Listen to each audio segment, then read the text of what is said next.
National Weather Service in Mount Holly, New Jersey has issued a special marine warning for the Delaware Bay, including Woodland Beach, Slaughter Beach, Brandywine Shoal Light, Cross Ledge Light, East Point, Fortesk Beach, 14-foot Bank Light, Miami Light, Sea Breeze and Ship John Shoal Light, until 2:15 p.m. At 1:41 p.m. National Weather Service Doppler radar indicated a line of thunderstorms producing strong winds 34 knots or greater from 6 nautical miles southwest of Ship John Shoal Light to 14 nautical miles west of Slaughter Beach, or from 6 nautical miles southwest of Ship John Shoal Light to 12 nautical miles southwest of Bowers Beach, moving northeast at 45 knots.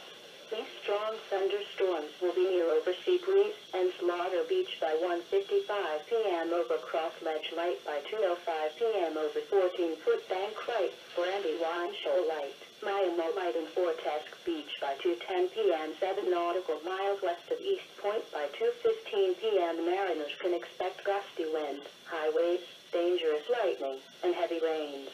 Boaters should seek safe harbor immediately until the storm passes. A tornado watch remains in effect until 5 p.m. Friday afternoon for Delaware and northeastern Maryland. A tornado watch also remains in effect until 5 p.m. Friday afternoon for New Jersey and southeast Pennsylvania.